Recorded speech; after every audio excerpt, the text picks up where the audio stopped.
About the $3 million, I've made a decision to divide it between my mom and me. This decision came shortly after my father's funeral. Jack, after perusing the inheritance documents without seeking permission, remarked to me, "Kelly, don't be too greedy. Oh, finally, I can quit my job. I have to thank that doddering old man." Doddering old man? Are you talking about my dad? I inadvertently blurted out. Disregarding my confusion, Jack and my mother-in-law enthusiastically discussed plans to buy a new car and go shopping. Faced with this unexpected turn of events, I could no longer contain my emotions. I was on the brink of exploding, burdened with household chores, asked for money, and to top it off, they'd insulted my father. I didn't want to live with Jack and my mother-in-law anymore. Suppressing my anger, I forced a smile and replied, "Sure, feel free to use the money as you and my mother-in-law please. I am Kelly Cohan, a 38-year-old housewife working alongside my husband. My parents were doctors who ran a well-reputed clinic in our hometown. As an only child, I was showered with love. After graduating from the School of Pharmacy, I secured a job at a major pharmaceutical company. Although my parents were disappointed I didn't become a doctor, they respected my decision. 10 years ago, my mother unexpectedly died in an accident, leaving me and my father devastated. During those difficult times, Jack, then my boyfriend, supported me. We met through a mutual friend, and 2 years after my mother's passing, Jack proposed. Jack was an ordinary salaryman in the food and beverage industry. Despite earning significantly more, I believed we could overcome any difficulty and be a happy couple. My father was overjoyed when I told him about our engagement. "I've heard how Jack supported you, Kelly. Thank you so much. Please continue to take care of her," he said. Facing my father, Jack stood straight and promised, "I will make her happy." Standing next to Jack, I was enveloped in feelings of happiness. The following week, we went to Jack's family home to announce our marriage. His mother, with flashy makeup and divorced from Jack's father, evaluated me rudely. "Marriage, huh? You're Jack's choice, are you? Isn't she a bit plain for your choice? And she's older, right? Wouldn't a younger and prettier girl be better for you?" Jack quickly retorted, "Mom, you know M Pharmaceuticals, right? Kelly works there. Her father is a doctor and runs his practice." I expected Jack to praise my character, but instead, he emphasized the financial advantages. Hearing this, his mother's expression changed to one of satisfaction. "Oh, Jack, you should have told me such important things earlier. That changes everything. I happily approve of the marriage. Nice to meet you, Kelly. Thank you." After gaining approval for our marriage from Jack's mother, Jack was overjoyed. However, I couldn't shake off a sense of unease. Despite things going smoothly, and our decision to get married, when we were about to register our marriage, my father, a doctor and real estate investor, gifted me an apartment in a luxury building in New York City. I told Jack, "Dad has given me this apartment as a wedding gift, but it's our new home. Let's live here happily and peacefully together." Jack smiled happily, and thus our married life began. However, after getting married, I realized something unsettling. Jack, who had lived with his parents until then, was almost incapable of doing household chores. He couldn't cook, didn't know how to use the washing machine, and showed no interest in learning. He would leave his garbage scattered around, not bothering to throw it away. While I wanted to diligently share household responsibilities, Jack's careless attitude increased my dissatisfaction. In the first year of marriage, I took on all the household responsibilities despite some complaints, given that we were still in the honeymoon phase. But with the exhaustion from work and struggling to keep up with chores, I reached my limit in our second year. Deciding to have a serious talk with Jack about sharing household duties, I bravely expressed my dissatisfaction. To my dismay, Jack responded without gratitude or reflection, saying, "I'm tired from work too. You're much better at chores than I am, right? It's better if you do them since I'm not good at it." Dismissed just like that, Jack hardly helped with the chores, and I continued to bear the brunt of our household responsibilities. But that wasn't the only problem. After marrying Jack, I discovered his mother also had some peculiar ideas. Jack wasn't very interested in seasonal events, so I decided to send a quality scarf and carnations to his mother for Mother's Day. Despite choosing a nice scarf from a department store, his mother called me sounding displeased. She criticized the scarf, saying it wasn't from a famous brand and was absurd to send such a no-name item. I tried to explain its quality, but she wouldn't listen, insisting she wanted items from a very famous luxury brand. Stunned, I reported this to Jack when he returned home. But instead of empathizing, he said, "What? It's just do as she said." Jack didn't take my side, and from then on, we started giving her cash as she demanded. Moreover, by our 5th year of marriage, she began visiting our home frequently, always finding reasons to ask for money. Jack, without any complaints, would always smile and give money to his mother. Even though I had a job, Jack's income was limited and small, making our daily life just barely manageable. Desperation led me to dip into our savings to cut living expenses.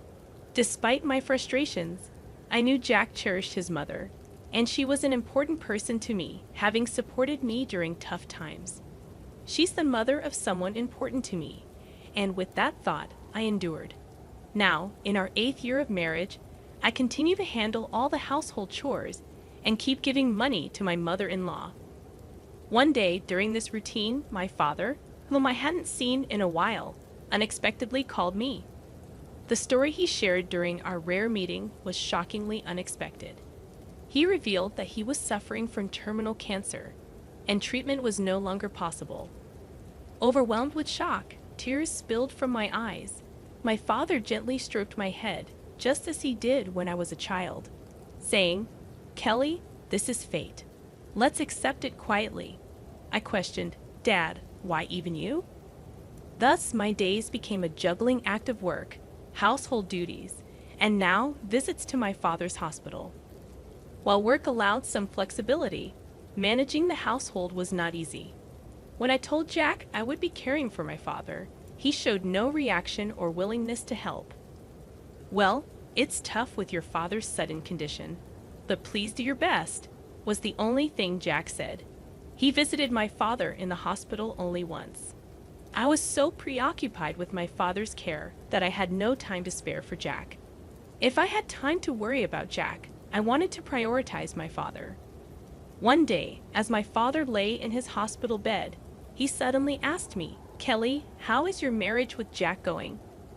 Caught off guard, I found myself thinking about Jack's attitude at home and his mother's behavior. I couldn't answer properly. Seeing my hesitation, my father seemed to understand and spoke to me, "Kelly, you don't have to endure. Think about your happiness. Don't worry. You won't have any hardships after I'm gone." I couldn't hold back my tears and wept, and my father silently and firmly held my hand. 3 months later, the inevitable moment arrived. My father passed away quietly. Engulfed in immense sorrow, I started arranging the funeral. Jack, however, showed no interest in my grief and didn't help with any preparations. Despite this, I was too busy with the funeral arrangements to pay much attention to Jack. Many friends and acquaintances attended my father's funeral, making it a heartfelt farewell. Even the indifferent Jack and his mother attended. The day after the funeral, I received a call from a lawyer about my father's inheritance. I arranged a meeting with the lawyer and listened to the explanation. The information was all new and quite surprising. After deducting taxes like inheritance tax, my father's estate amounted to over $3 million. He had not only earned income as a doctor, but also made real estate investments, leaving behind such a vast fortune, all of it to be inherited by me, his only daughter.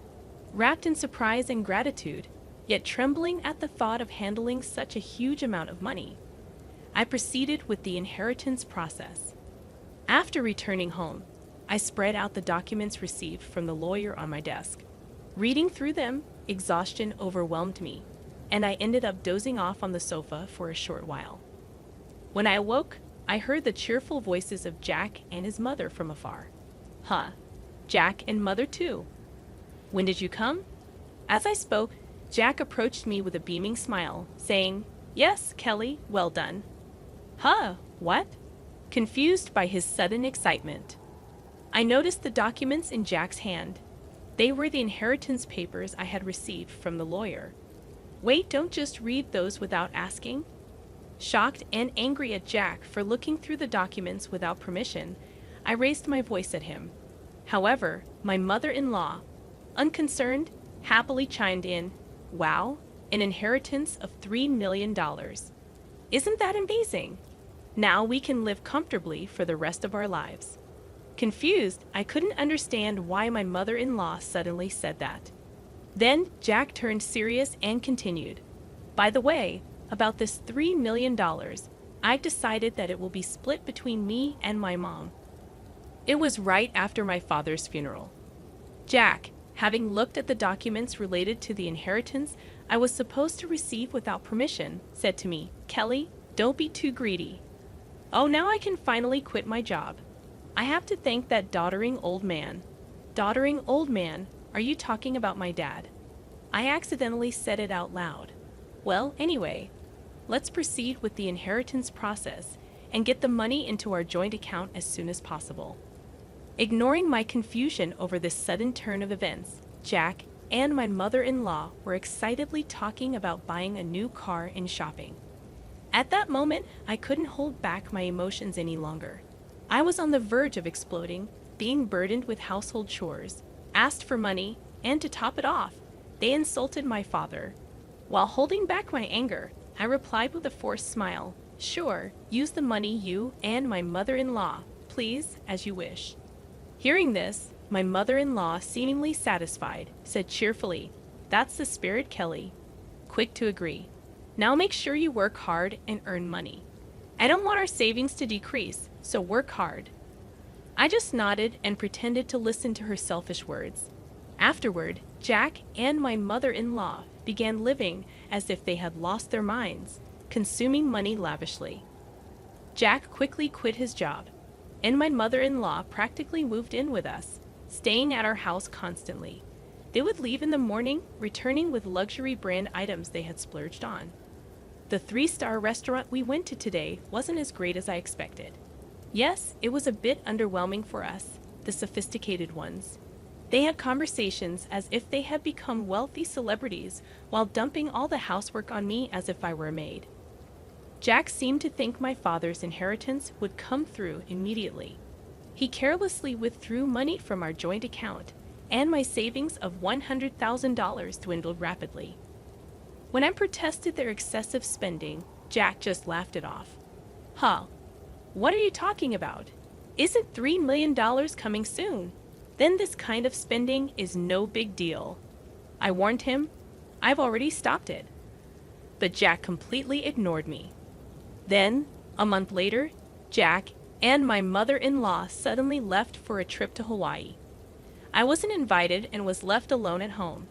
After seeing them off, I decided to take action. About a week later, while I was relaxing at home, I heard a loud knock on the door, wondering what was happening. I glanced at the intercom monitor and saw Jack and my mother-in-law, both dressed in aloha shirts, standing at the front door. What do you want?" I asked calmly and coldly. Red with anger, Jack yelled, "What are you even talking about? Why won't the door open?" Seeing Jack and my mother-in-law confused as to why the door wouldn't open, I confidently answered through the intercom, "Well, I changed the locks on the door, so of course, it won't open." "What? Why? Let's talk over this calmly at the nearby cafe." "Please go ahead. I'll join you shortly," I suggested. Jack and his mother, after shouting in front of the entrance, seemingly realized it was futile and soon headed to the cafe. Once I confirmed they had left, I made my way to the cafe. Arriving there, I saw Jack and his mother, who had arrived earlier, waiting in a state of fury. "Hey, what's this about? Did you change the locks? Hand over the new keys right now." "There's no need for me to give you the new keys. You both need to leave that house," I calmly told Jack and his mother. Facing a visibly angry Jack, I presented a piece of paper. It was a divorce petition I had already filled out. "Divorce? You're serious about divorcing me?" His mother was equally shocked and bewildered. Kelly, why has it come to this? I spoke quietly to the two who were panicking and flustered. By the way, you've been spending lavishly every day. Are you sure your finances are okay? What money? Of course, it's fine, Jack retorted vehemently, spitting as he spoke. Your father's inheritance is coming, right? There should still be over $50,000 in our joint account. Look, I'll show you right now. Here it is. Saying this, Jack took out his smartphone and opened the banking app to check the account. At that moment, his expression changed abruptly. What? What's this? Why is the money gone? It was there just the other day. Hearing Jack's words, his mother also hurriedly looked at her phone, her face showing confusion.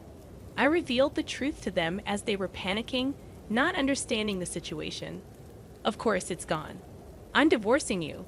So I moved that $50,000 to my account as part of the property division. What?